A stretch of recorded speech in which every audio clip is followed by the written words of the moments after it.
요셉은 자기 종들 앞에서 더 이상 북받치는 감정을 억누를 수가 없었습니다. 요셉은 모두 다 물러가거라 하고 소리쳤습니다. 형들만 남게 되자 요셉은 자기가 누구라는 것을 말했습니다. 요셉이 너무 크게 소리내어 울었기 때문에 이집트 사람들도 모두 그 소리를 들었습니다. 그리고 왕궁의 신하들도 그 소리를 들었습니다. 요셉이 형들에게 말했습니다. 내가 요셉입니다. 아버지께서 아직 살아계신가요? 그러나 형들은 너무나 놀랐기 때문에 아무런 대답도 할 수 없었습니다. 요셉이 형들에게 말했습니다.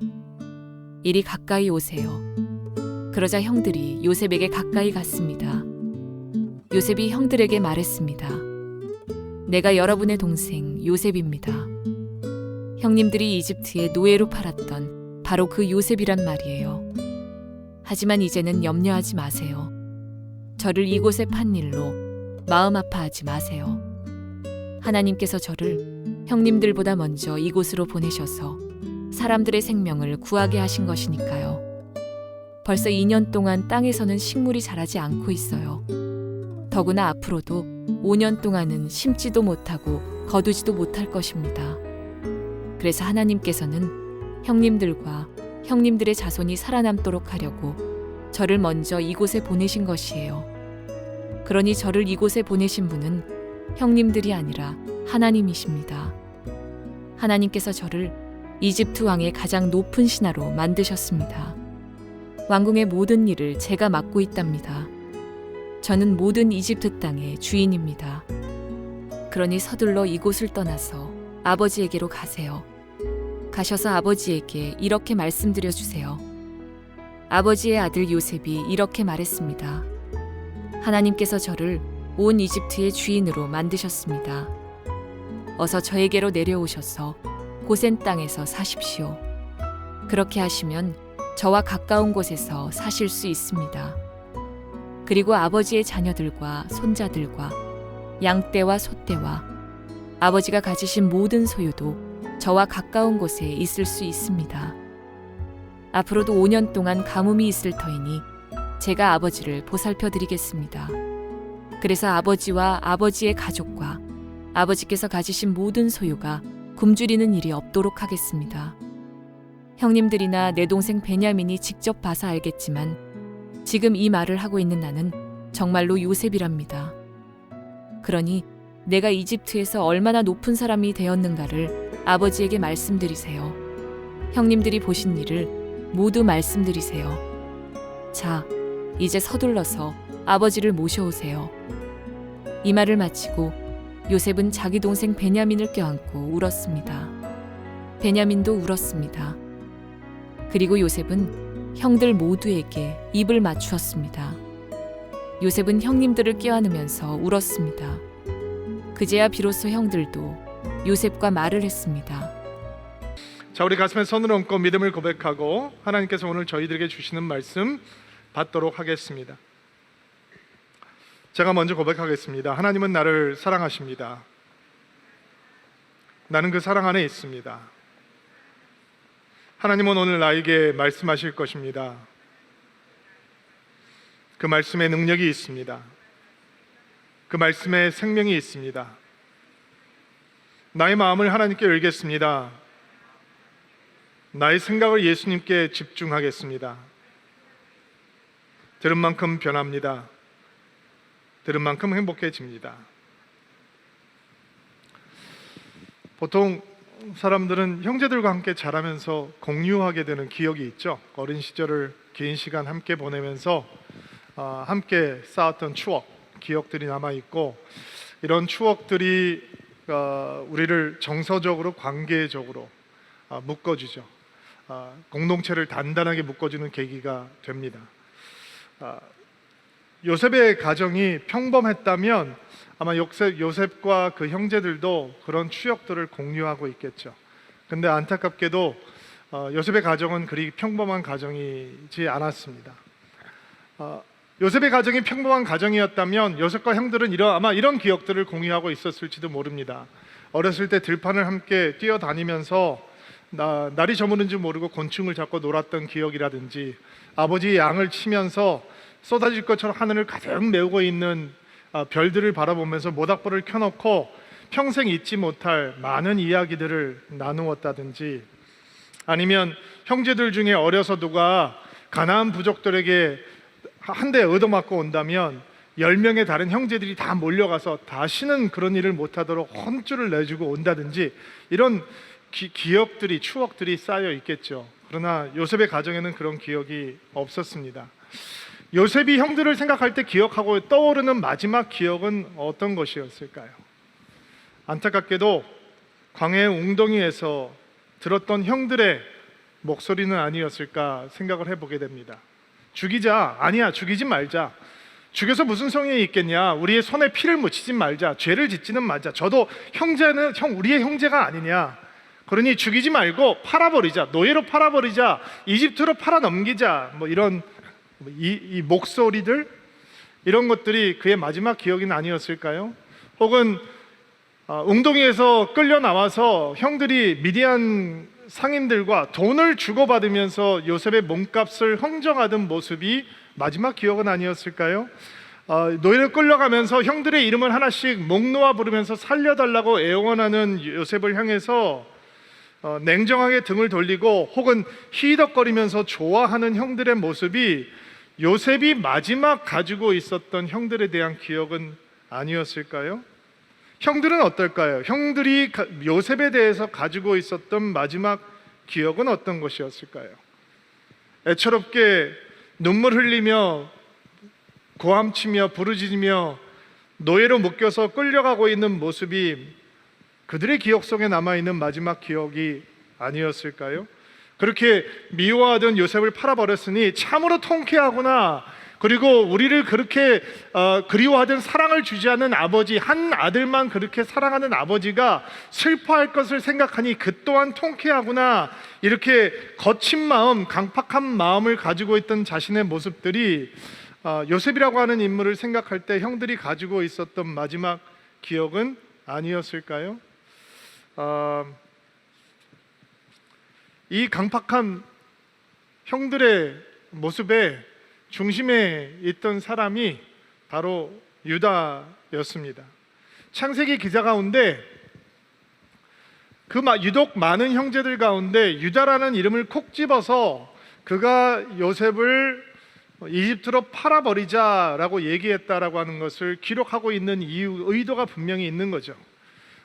그리고 우리가 지난주에 보았던 것처럼 그렇게 강팍한 마음을 가졌던 유다가 베냐민을 위해서 어떠한 호소를 하는지를 비교시킴으로 하나님의 은혜를 드러내고자 하는 의도도 분명히 있는 것입니다.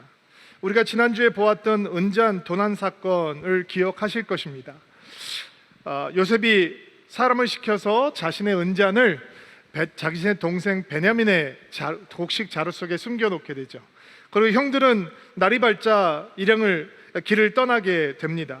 그리고 자신의 종들을 시켜서 그 형들을 추격하게 합니다. 그들을 따라잡은 다음에 당신들은 당신에게 베풀어줬던 은혜를 이렇게 배은망덕하게 갚을 수 있느냐, 왜 우리 주인 요셉의 은잔을 훔쳐갔느냐라고 그들을 도둑으로 몰게 됩니다.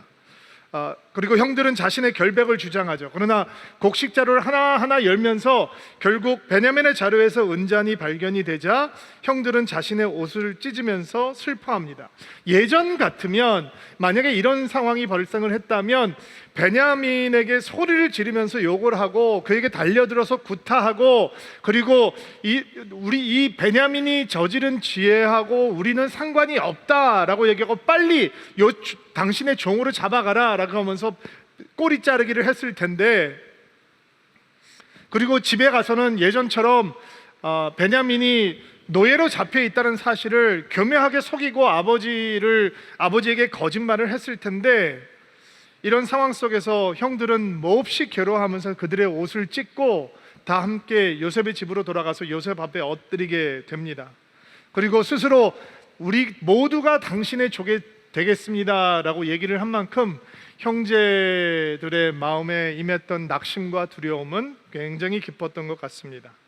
그러자 요셉은 다른 모든 사람들이 나의 노예가 될 것은 아니고 은잔을 훔친 베냐민만 나의 노예가 되면 된다라고 얘기를 하죠. 그때 유다가 나와서 요셉에게 간절한 애청을 시작합니다. 그리고 그의 말 속에 지금 그들이 처해 있는 상황을 이 형제들이 어떻게 해석하고 있는지를 그대로 볼 수 있는 말이 등장을 하는데요. 창세기 44장 16절 말씀을 같이 한 목소리로 읽겠습니다. 시작. 우리가 우리에게 죄 없다는 것을 어떻게 보여드릴 수 있겠습니까? 하나님께서 우리의 죄를 드러내셨습니다. 그러니 이 잔을 훔친 베냐민뿐만 아니라 우리 모두가 총리님의 총이 되겠습니다. 자신의 결백과 무죄함을 호소하는 대신 유다는 지금 상황을 하나님께서 그들의 죄악을 드러내신 상황으로, 하나님께서 그들의 죄악을 차단하셨다라고 고백하고 있습니다. 우리가 다 알다시피 베냐민이 은자를 훔친 게 아니잖아요. 지금 이 형제들이 과거의 악함에도 불구하고 요셉의 은잔을 훔쳤다라고 하는 사건 앞에서는 결백하죠. 그러나 그 유다는 이 일련의 상황 속에서 하나님께서 우리의 죄를 찾아내시고 드러내셨다라고 고백하는 것입니다. 그 고백 가운데는 어떤 의미가 있습니다. 의미가 있을까요? 은잔을 훔쳤다는 뜻이 아니라 처음 요셉과의 상봉을 통해서 그들이 정탐꾼으로 몰리고 그래서 3일 동안 감옥에 갇혀 있으면서 하나님께서 그들 영혼 가운데서 드러내셨던 고백, 우리가 그 오랜 전에 우리의 동생에게 행했던 악 때문에 우리가 징벌을 당하고 있는 것이다 라고 하는 고백, 과거의 그들의 악한 행동이 이제 하나님 앞에서 다 드러나서 피할 수가 없게 되었다라고 하는 고백이 유다의 호소 속에 들어가 있는 것이죠. 유다의 호소의 결론은 이런 것입니다. 베냐민을 풀어주면 내가 베냐민 대신 노예가 되겠다라고 하는 것이죠. 이 호소에 대한 자세한 내용을 보면 유다 안에 어떤 근본적인 변화가 있는지를 알 수 있고, 그리고 유다 안에 임했던 이 근본적인 변화는 그 형제들에게 임했던 변화라고 묵상을 해도 무리가 없을 것 같습니다. 어떤 변화가 있느냐? 먼저 아버지에 대한 마음이 바뀌어 있습니다. 늙으신 아버지 야곱이 베냐민까지 이르면 슬픔과 상심이 너무 크기 때문에 돌아가실 수도 있고 나는 그런 범죄함을 저지를 수가 없습니다라고 호소를 하고 있는 것이죠. 여러분, 유다의 형제들 왜 요셉을 그렇게 미워하고 죽이려고 팔아버렸을까? 요셉을 향한 미움도 있는 거지만 아버지를 향한 미움도 있는 겁니다. 아버지를 향한 반항, 아버지의 사랑을 그렇게 그리워하는데 사랑을 주지 않는 아버지에 대한 저항, 반항, 미움, 원한, 이런 것들이 요셉을 향한 미움으로 터져버리게 되는 것이죠. 이렇게 강팍한 마음을 가졌던 아들이, 그리고 어쩌면 요셉을 잃고 눈물을 흘리고 있던 야곱을 무덤덤하게 아니면 속으로 통쾌하면서 쳐다보았던 아들이 이제 그 나이 들은 아버지가 또 다른 사랑하는 아들을 잃음으로 슬퍼할 것을 괴로워해서 자기 자신의 삶을 버리겠다라고 얘기를 하고 있는 것입니다. 많이 바뀌었죠. 아버지를 속이는 아들에서 아버지를 슬픔을 걱정하는 아들로, 아버지를 슬픔에 빠뜨리지 않으려고 하는 아들로, 그래서 자기 자신을 노예로 버리기를 주저하진 아들로 유다가 변해 있었던 것입니다. 동생에 대한 마음도 달라졌습니다. 요셉이 없어졌지만 아버지의 사랑은 다른 형제들에게 향하지 않았습니다. 요셉이 없어졌지만 아버지의 사랑은 베냐민이라는 아들에게 향합니다. 그렇다면 과거와 같다면 어떻게 돼야 되느냐? 이 모든 형제들이 요셉을 미워했던 것처럼 베냐민을 미워해야 하는 것입니다. 그러나 지금 아버지의 사랑을 독차지하고 있는 베냐민을 미워하는 대신, 시기하고 질투하는 대신 이 동생을 그가 사랑받는 아들이 되는 그 자리, 아버지의 옆자리로 보내주려고 하고 있는 것입니다. 여러분, 이 유다라고 하는 사람이 갖고 있던 서러움과 분도 한번 생각해 보시기를 바랍니다. 이 아들들이 갖고 있는 서러움은 그들의 어머니들이 갖고 있던 서러움과 같습니다. 아니, 어쩌면 더 깊을지 모릅니다. 라헬만 사랑했던 야곱이 나머지 세 아내가 가지고 있던 서러움이 증폭돼서 아들에게 전가되게 되고, 이 아들들이 가지고 있는 서러움이 요셉을 향해서, 야곱을 향해서 터져버리는 거잖아요. 그런데 지금 이 유다라고 하는 사람은 그렇게 사랑이 그리워서 요셉을 미워하고, 그리고 베냐민을 미워할 수밖에 없는 상황이 됐는데도 불구하고 이제 베냐민을 사랑받는 아들의 자리로 지켜주기 위해서 자기를 하겠다라고 호소하고 있는 것입니다. 어떻게 이런 변화가 가능할까? 이게 은혜입니다, 여러분. 이게 하나님의 은혜입니다. 야곱이 속이는 자잖아요. 사기치는 자란 말이에요. 근데 그가 베델에서 하나님을 만나잖아요. 그리고 그가 야복강에서 하나님의 다루심을 받잖아요. 그리고 속이는 자 야곱이 하나님의 존귀한 자, 하나님께서 다스리는 자, 하나님의 왕자 같은 이스라엘로 변했던 것처럼, 이 험악하고 강팍한 야곱의 10아들들이 하나님의 은혜로 하나님께서 그들의 죄를 폭로하시고 죄를 바라보게 하시고 그 죄 때문에 괴로워하게 하시고 애통하게 하시고 회개하게 하시고 주님을 보게 하시고 주님을 부르게 하시고 주님을 붙들게 하시는 역사를 통해서 야곱을 하나님의 사람으로 만들 뿐만 아니라 야곱의 아들들도 믿음의 조상이 되게 하고 계시는 것이죠. 이게 하나님의 은혜입니다. 여러분 마음속에 심으시기를 바랍니다. 하나님의 은혜가 변화시키지 못할 사람은 없는 것입니다. 이렇게 유다의 간절한 애절한 호소를 듣고 있던 요셉이 더 이상 감정을 주체할 수가 없어서 드디어 자신의 정체를 밝힙니다. 요셉이 형들에게 얼마나 큰 고통을 당했습니까? 얼마나 많은 상처가 있습니까? 세상적인 시각으로 보면, 아니 형들의 시각으로 보면 도저히 회복될 수 없는 사이입니다. 지금 요셉은 이집트의 총리요, 형들은 이집트의 총리의 재산을 훔친 이 도둑으로 몰려서 있는 상황입니다. 그렇다면 과거의 원한을 이 단 한 번의 기회로 복수할 수 있는 기회이죠. 그러나 믿음의 사람, 하나님의 사람, 은혜를 먼저 경험한 요셉은 원수 갚을 기회를 사랑하는 기회로, 용서하는 기회로, 화해하는 기회로 삼습니다. 원수를 사랑으로 갚습니다. 자, 1절부터 3절까지 말씀인데 여러분이 먼저 1절 읽어주시기 바랍니다. 시작. 요셉은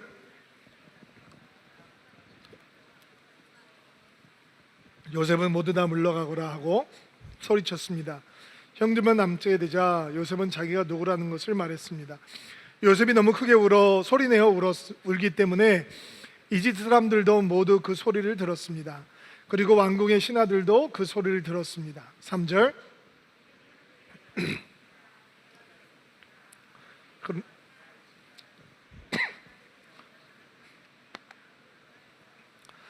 감정이 복받쳐 오니까 신하들 보러 다 나가라 그럽니다. 재미있는 장면입니다. 왜 나가라 그랬을까? 단순히 그냥 눈물 흘리는 모습을 보여주는 것을 원하지 않았기 때문인가? 이런 해석이 있더라고요. 앞으로 야곱의 가족들이 와서 이집트의 좋은 땅에 거하면서 이제 살아야 하는데, 이 야곱의 가정의 아픈 역사는 형들이 동생을 팔아먹는 역사잖아요. 그런 것들이 다 드러났을 때 이 언약의 가족이 이집트 사람에게, 특별히 파라오에게 어떻게 비춰졌을까? 요셉은 그 언약의 가정을 보호하고 싶어 했다 하는 마음이 있었다는 거죠. 그리고 울기 시작하는데 이게 그냥 보통 우는 것이 아니라 너무 크게 통곡을 하니까 문 바깥에 있던 신하들부터 심각해서 이 너무 심각하게 통곡을 하니까 그 울음소리가 이 바로의 궁전에 있는 신하들까지 들리게 되었다 얘기를 합니다. 예전에는 이 파라오의 왕궁과 요셉의 집이 붙어 있었기 때문에 울음소리가 들렸다라고 해석을 하기도 했는데, 그거는 좀 무리일 것 같고, 아마 이 이집트의 총리였던 요셉이 그동안 보여주었던 모습과 지금 보여주는 모습이 너무 다른 거예요. 너무 냉철하고 탁월하고 훌륭한 통치자였던 요셉이 이렇게 막 주체할 수 없을 정도로 큰 소리로 통곡을 하고 있는 것을 보고 큰일 났습니다, 요셉이 지금 이렇게 울고 있습니다 라고 하는 소식을 바로의 신하들에게 전했던 것이 아닌가, 이렇게 해석하는 것이 적절한 해석일 것 같아요. 우리가 요셉의 이야기를 시작하면서 요셉이 구약에 드러나고 있는 예수님의 예표 같은 모습을 보여준다, 요셉이 경험하고 있는 사건들이 예수님을 보여주는 그림자 같은 예표 같은 사건이 된다라는 얘기를 간혹 했었는데, 오늘 우리가 보고 있는 사건도 예수님을 생각나게 하는 사건들이 많아요. 4절 말씀 한번 볼게요. 한 목소리 읽어볼게요. 시작. 요셉이 형들에게 말했습니다. 이리 가까이 오세요. 그러자 형들이 요셉에게 가까이 갔습니다. 요셉이 형들에게 말했습니다. 내가 여러분의 동생 요셉입니다. 형님들이 이집트의 노예로 팔았던 바로 그 요셉이란 말입니다. 요셉이 형들에게 뭐라고 말합니까? 내가 요셉입니다 라고 하면서 이리 가까이 오세요 라고 하죠. Come closer, come near 이런 뜻입니다. 가까이 오세요. 자신의 형들이 자기가 요셉이라고 하는 것을 밝혔는데도 불구하고 너무너무 큰 두려움에 사로잡혀서 어떻게 반응을 못하고 있는 거예요. 요셉이라면 큰일인 거잖아요. 지금 자신들이 얼마나 유죄한지를 계속 자기들이 고백하고 있잖아요. 자기가 동생들에게 행했던 악한 행동 때문에 이런 일들을 당하고 있는 것이고 이렇게 고백을 하고 있는데, 정작 노예로 팔아버렸던 요셉이 이집트의 총리가 돼서 자기들 앞에 서 있으니 어떻게 선뜻 다가갈 수 있겠어요. 더군다나 자기들은 그 요셉의 은자를 훔쳤다라고 하는 의혹을 갖고 죄수처럼 엎드려 있는데 가까이 온다고 한들 다가갈 수 있겠어요? 요셉의 손에 그들의 목숨이 달려 있는데 어떻게 쉽게 다가갈 수 있겠어요? 선뜻 다가가고 있지 못하는 형들을 향해서 요셉이 초청을 하는 거죠. 형님들 이리 오세요. Come 하고 있는 초청을 하고 있는 것입니다. 요셉이 형들을 가까이 오라라고 부르는 모습을 보면 예수님의 이런 초청의 말씀이 생각납니다. 수고하고 무거운 짐진 자들아 다 내게로 오라. 지금 형들이 지고 있는 무거운 짐이 얼마나 무거운지 여러분 그동안 봐오셨죠? 22년 동안 감추었던 기억이었습니다. 자유롭지 못했습니다.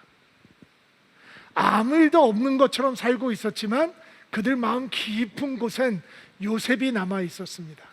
그리고 그들에게 엄청난 고통이 임해오자 그들은 괴로워합니다. 가슴을 칩니다. 우리가 동생에게 한 악한 행동의 결과가 이것이구나. 근데 해결할 길이 없습니다. 근데 그 동생이 그 앞에 나타났습니다. 내가 요셉입니다. 그러면 다가가서 용서를 구해야 되는데, 화해를 청해야 되는데 그는 용서받을 자격도 없고 화해를 청할 수 있는 자격도 안 됩니다. 그래서 요셉이 먼저 초청하는 것이죠. 여러분, 형들이 요셉에게 화해를 먼저 청할 수 없는 것처럼 우리가 먼저 하나님에게 다가갈 수 있습니까? 우리가 먼저 예수님의 용서를 청할 수 있습니까? 없습니다. 그래서 예수님께서 우리를 초청해 주신, 수고하고 무거운 짐자들아 다 내게로 오라. 내가 너희를 쉬게 하리라. 초청해 주시는 것입니다. 여러분, 이게 복음입니다. 우리가 먼저 하나님께 다가가는 것이 아니라 다가갈 수 없는 우리에게 하나님께서 오셔서 우리를 초청해 주신다라고 하는 것이 복음입니다.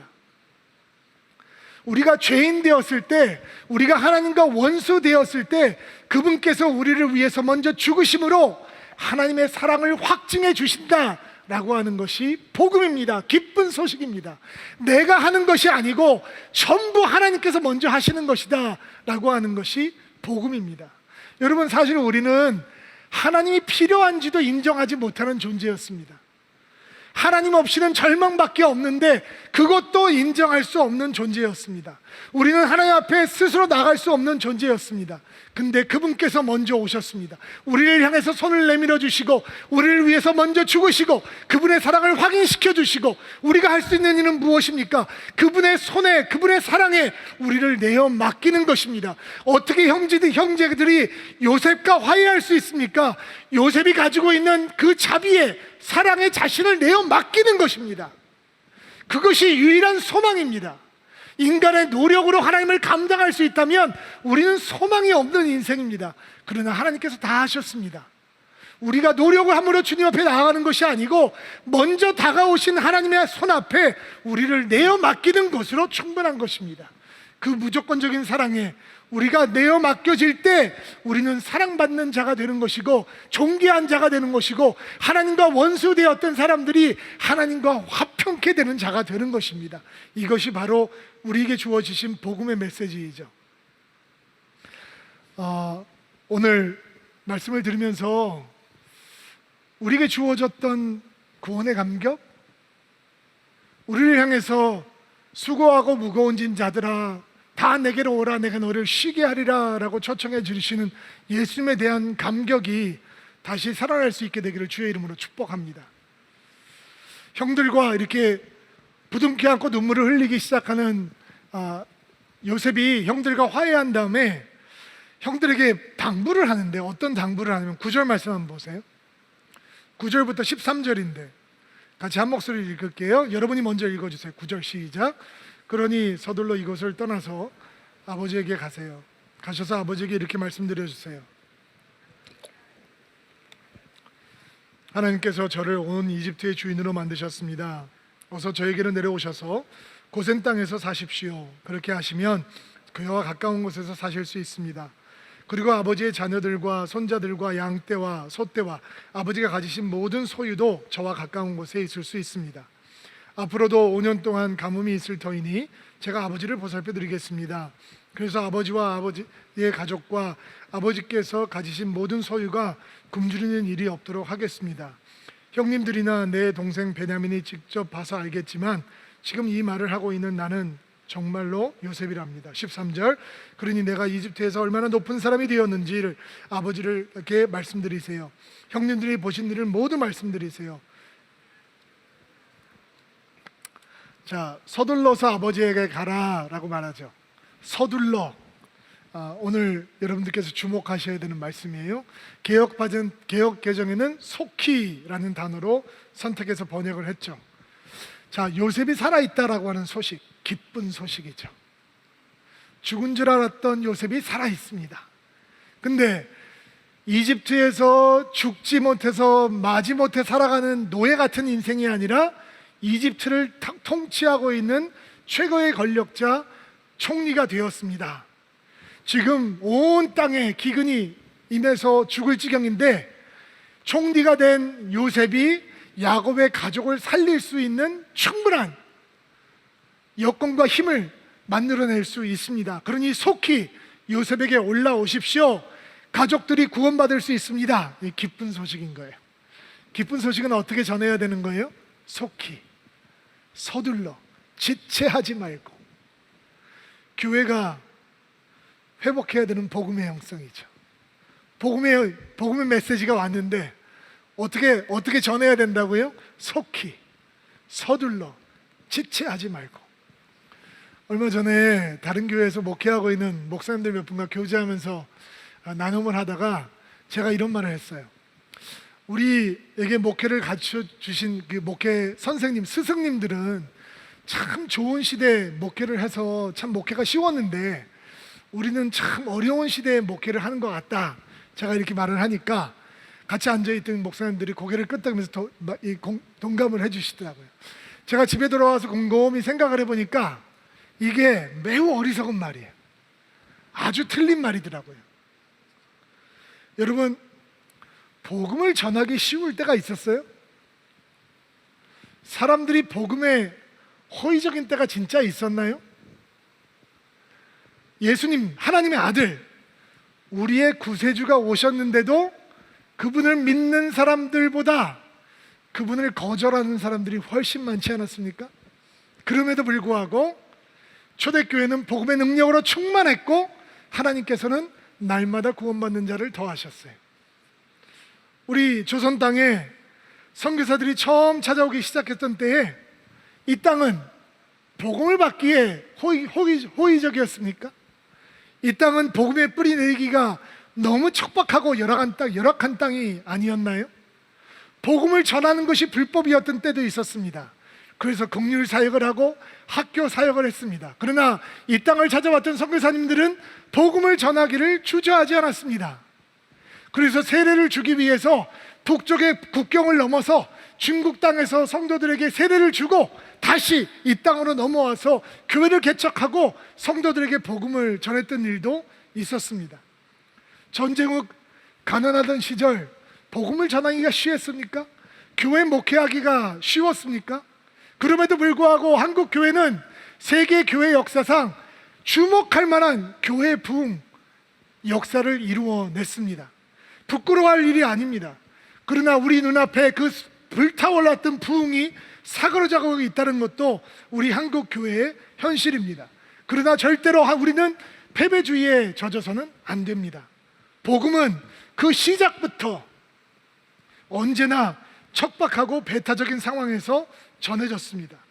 우리는 그저 말씀대로 서둘러서 속히 지체하지 아니하고 복음을 전하면 되는 것입니다. 그것이 교회의 본분입니다. 이제 복음을 전해도 소용없습니다 라고 말하지 않게 되기를 바랍니다. 더 이상 사람들이 예수님에게 복음에 관심이 없다 라고 말하지 않게 되기를 바랍니다. 세상은 한 번도 복음에 열린 마음이 아니었습니다. 요즘은 복음을 말하지 않는 것이 오히려 복음의 진전에 도움이 된다라고 하는 거짓말에 스스로 속아 넘어가지 않게 되기를 바랍니다. 말하지 않으면 어떻게 듣겠으며 전하지 않으면 어찌 듣는 자가 있을 수 있겠습니까? 평생 선교사로 그리고 교회 개척자로 살았던 사도 바울이 자신의 제자였던 디모데에게 했던 유언 같은 말씀이 오늘 우리의 마음을 뜨겁게 할 수 있게 되기를 바랍니다. 너는 말씀을 전파하라. 때를 얻지 못하든지 항상 힘쓰라. 아멘. 여러분, 사람들이 복음에 호의적인 때는 없었습니다. 교회가 성장하기 가장 좋은 환경은 이 땅에 한 번도 존재하지 않았습니다. 사람이 복음을 향해서 배타적일 때, 가장 냉소적일 때, 가장 무관심할 때, 가장 조롱할 때, 가장 강팍한 마음을 가질 때, 그때야말로 복음이 가장 필요한 때인 줄로 믿습니다. 그때야말로 복음의 부흥이 일어날 수 있는 최고의 시간이요, 하나님의 교회가 살아날 수 있는 최적의 시간이 되는 줄로 믿습니다. 여러분, 교회가 있는 교회들이 복음의 본질을 잃어버리고 흔들리고, 목회자들이 목사답게 살지 못하고, 성도들이 성도답게 살지 못해서 하나님의 영광을 가리고 십자가의 영광을 가릴 때, 그때야말로 복음이 가장 필요한 때이고 부흥을 가장 기다려야 하는 때이고 복음을 전해야 될 때가 아니겠습니까? 여러분, 복음을 전하는 사람이 능력이 있는 것이 아닙니다. 복음이 능력입니다. 복음이 생명입니다. 예수님이 능력입니다. 십자가가 능력입니다. 우리의 본분은, 우리가 회복해야 되는 영성은 그 기쁜 소식을 가진 자로 속히 서둘러 지체하지 아니하고 때를 얻든지 얻지 못하든지 전하는 것입니다. 우리가 회복해야 되는 복음의 영성, 교회들이 회복해야 되는 복음의 영성입니다. 우리가 지금 흩어져 있지 않습니까? 함께 모이지 못하고 있습니다. 그렇다면 전하는 것을 멈춰야 합니까? 그렇지 않습니다. 평소에 교회는 나오지 못하지만 교회로 초청할 수 없는 사람들을 여러분의 가정 안으로는 초청할 수 있습니다. 식당 안으로도 초청할 수 있습니다. 여러분의 만남의 교제권 가운데 초청할 수 있지 않습니까? 따뜻한 밥을 준비하고 여러분들이 나누었던 얘기를 얘기하고, 그동안 한 번도 진지하게 예수님에 대해서 얘기를 나누지 못했다면, 내가 오늘 당신을 우리 집으로 초청한 이유는, 당신의 가족을 우리의 가정으로 초대한 이유는 사실은 정말 중요한 이야기를 여러분에게 드리고 싶습니다. 듣든지 듣지 않은지 계속 씨를 뿌리는 자는 언젠가는 기쁨으로 그 열매를 거두게 될 줄로 믿는 것입니다. 정말 우리 안에 이 기쁜 소식을 전하고자 하는 열망이 다시 한번 회복되는 은혜가 있게 되기를 바랍니다. 오늘 설교의 결론 같은 부분으로 요셉의 고백 가운데 드러나는 내용을 좀 묵상해 보려고 하는데요, 요셉의 믿음이 가지고 있었던 특별함을 보내주고 있는 장면들이에요. 한번 먼저 성경을 읽고 나눠보려고 하는데 4절부터 8절 말씀이에요. 먼저 4절 말씀 여러분들이 읽어주세요. 시작. 요셉이 형들에게 말했습니다. 이리 가까이 오세요. 그래서 형들이 요셉에게 가까이 갔습니다.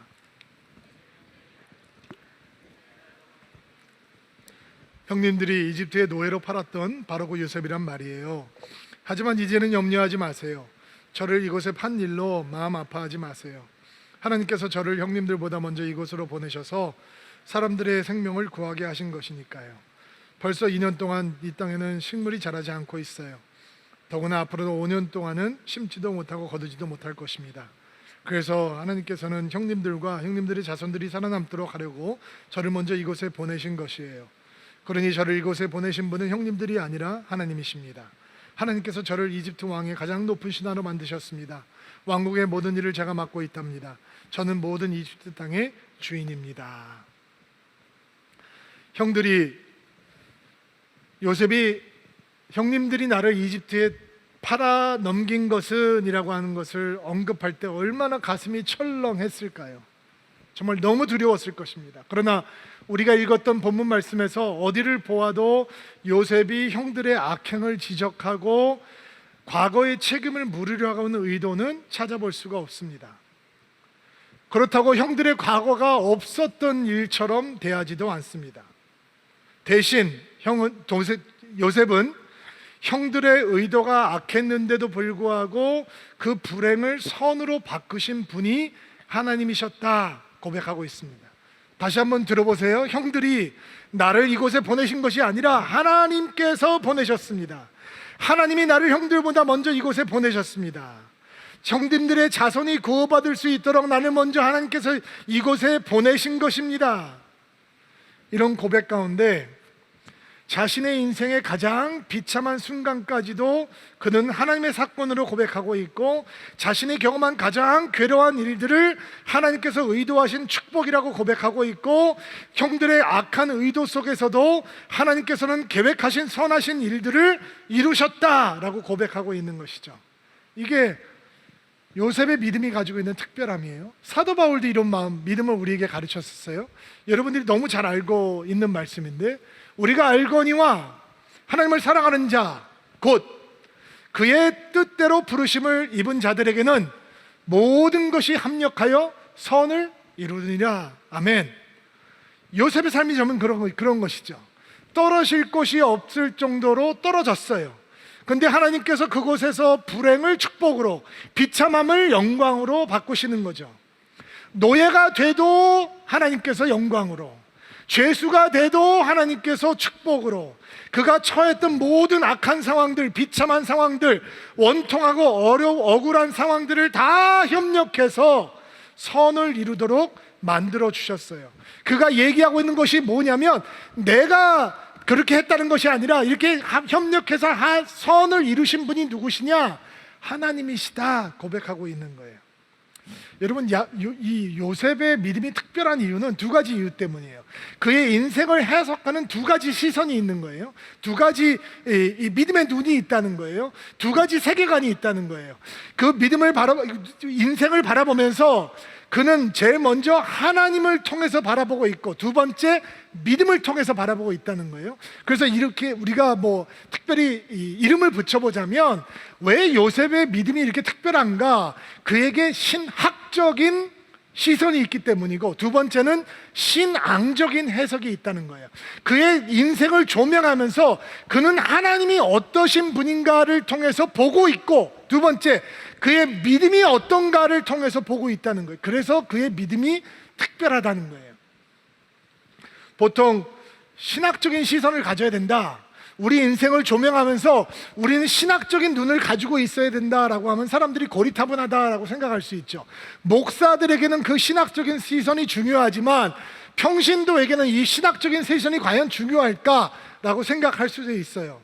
그러나 신학적인 시선이라고 하는 것은 모든 것을 하나님이 어떤 분인지를 통해서 바라본다라고 하는 뜻이거든요. 하나님의 바른 이해를 통해서 바라본다, 이런 거예요. 그러면 이 신학적인 시선이 없으면 사람들이 모든 상황을 어떻게 바라보느냐? 나의 이성, 나의 논리, 나의 상식을 통해서 바라보게 되는 거죠. 그럼 요셉의 삶을 보세요. 요셉이 사랑받는 아들이었는데 노예가 됐어요? 죄수가 됐어요? 억울하죠. 그럼 하나님은 어떤 분이냐? 하나님이 멀쩡한 사람을 노예 만들었다, 죄수 만들었다 하는 분이란 말이에요. 그럼 이거는 하나님은 어떤 하나님이냐? 비이성적이고 비논리적이고 비상식적인 하나님이죠. 믿음은 어떤 게 되느냐? 믿음은 필요 없는 게 되는 거예요. 하나님은 믿을 가치가 없는 분이 되는 거예요. 하나님은 언제 믿을 만한 가치가 있는 분이냐? 내 상식으로, 내 논리로, 내 이성으로 감당할 수 있으면, 내 상식이 동의하면 하나님을 좋아하고, 내 논리가 설명할 수 있으면 하나님을 받아들이고, 내 논리가 이해하지 못하면 하나님을 거절하고, 내 상식 가운데 논리 가운데 담지 못하면 그거는 내가 감당할 수 없는 사건이고, 이렇게 되는 건단 말이에요. 그러나 믿음의 상식적인 시선을 넘어서 신학적인 시선이 회복이 되면 우리가 때때로 만나게 되는 우리의 이성과 논리와 상식으로 이해될 수 없는 상황들, 그 가운데서도 하나님께서 역사하고 계신다라고 하는 것을 인정하게 되는 것이죠. 상식으로 납득하지 못해도 하나님은 믿을 만한 가치가 있는 분이고, 논리로 이해하지 못하고 설명하지 못해도 하나님은 선하신 분이고, 내 이성이 감당하지 못해도 하나님은 하나님의 뜻을 이루시는 분이시다라고 고백을 할 수가 있는 것입니다. 옛날에는 신학적으로 모든 것을 조명한다라는 게 힘든 때가 있었어요. 근데 저에게 신학적인 시선이 선하고 아름다운 삶이다라고 하는 것을 가르쳐 주셨던 분, 선생님이 계시는데, 그 선생님께서 지난 7월 17일 날 하나님의 부르심을 받고 소천하셨어요. J.I. 베커라고 하는 조직신학자였는데, 저는 그분에게 조직신학과 칼빈의 신학을 배웠어요. 이분은 2005년도 타임지가 가장 영향력 있는 복음주의자들 25명을 선정을 했는데, 그분의 이름이 그때 올랐고요. 그분의 대표적인 저서인 Knowing God, 하나님은 아는 것에 대한 책이 Christianity Today가 선정한 복음주의를 형성한 가장 영향력 있는 책 50권 중에 5번째 책으로 선정이 되기도 했어요. 93세의 나이로 하나님의 부르심을 받았어요.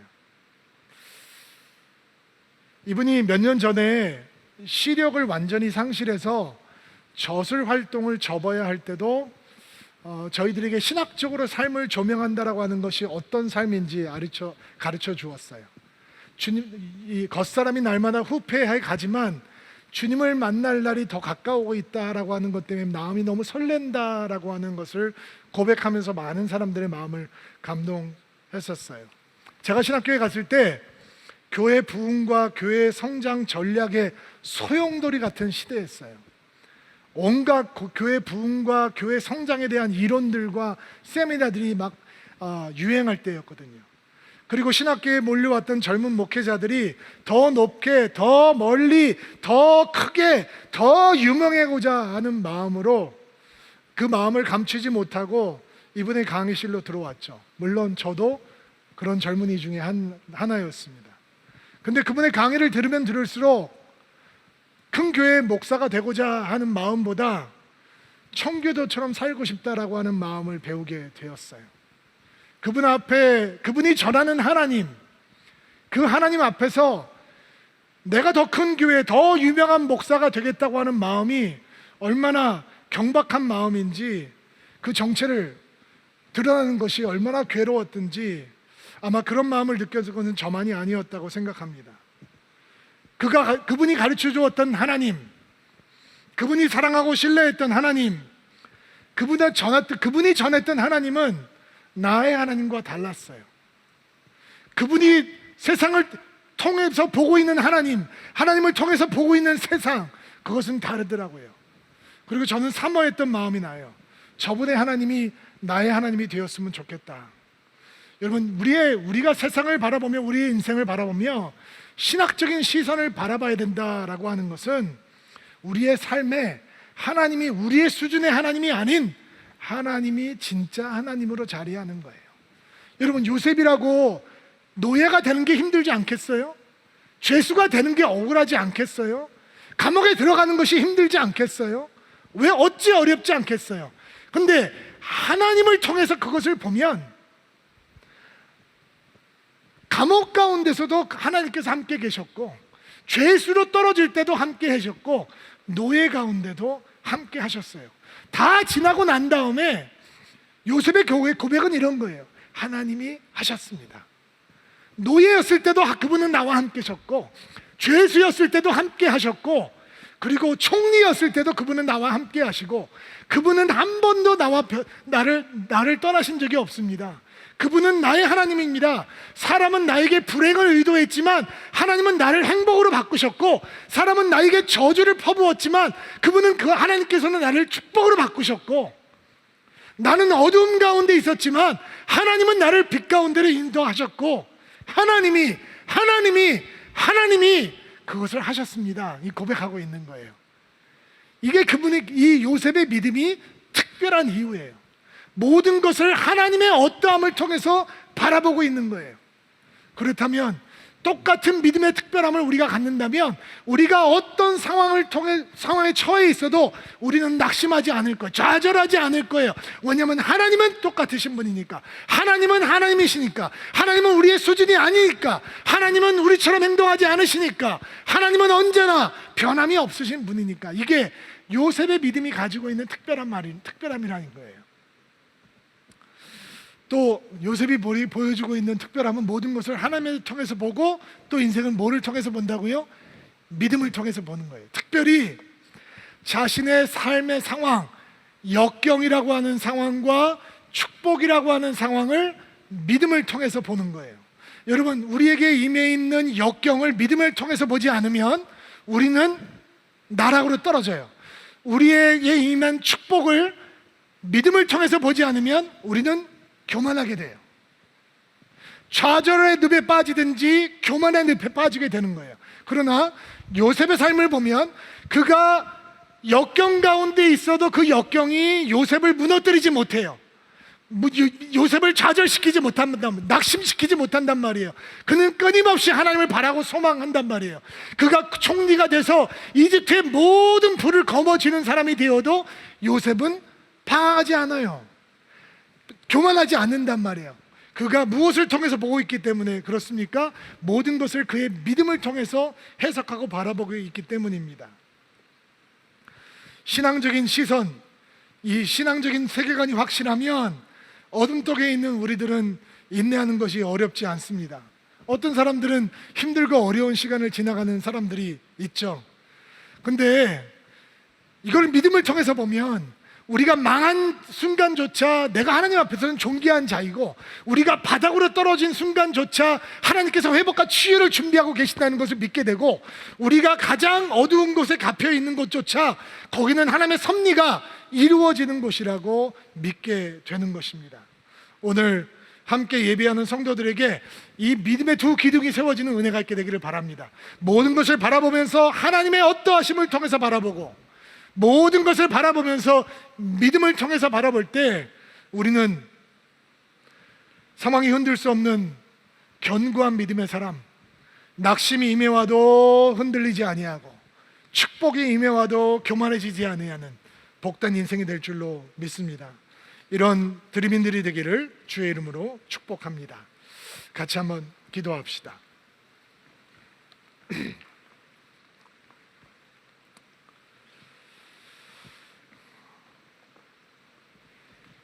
가슴에 손을 얹고 안수해 주시고요. 여러분을 위해서 축복하고 기도하겠습니다. 하나님, 오늘도 주님께서 주신 말씀을 기쁨으로, 감사함으로, 겸손함으로 받습니다. 요셉이 용서받을 자격, 화해할 자격이 없는 형들을 부르시는 모습에서 우리를 부르시는 주님의 모습을 봅니다. 하나님, 수고하고 무거운 짐진 자들아 다 내게로 오라 하는 예수님의 말씀을 다시 한번 듣게 도와주옵소서.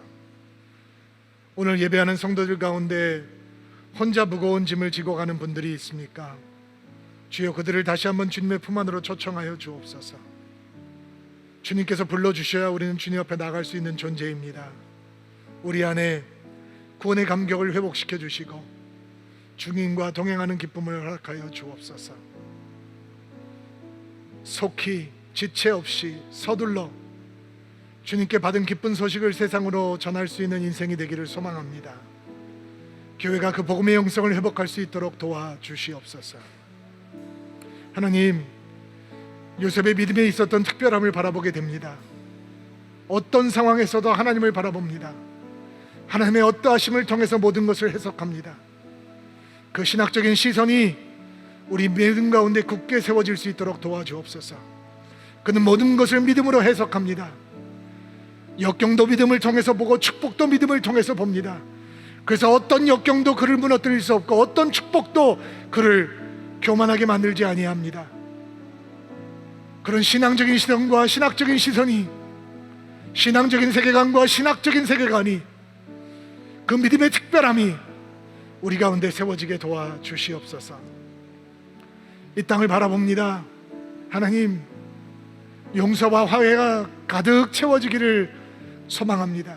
우리를 통해서 하나님의 사랑의 역사가, 하나님의 화해의 역사가, 하나님의 용서의 역사가 흘러갈 수 있도록 도와주시옵소서. 이번 한 주간도 사랑하는 드림인들이 주님과 동행하는 한 주가 되게 하시고, 힘들고 어려울 때마다 주님의 이름을 부를 때 오 신실하신 주님, 그들의 기도에 응답하여 주시옵소서. 예수님의 이름으로 기도하옵나이다.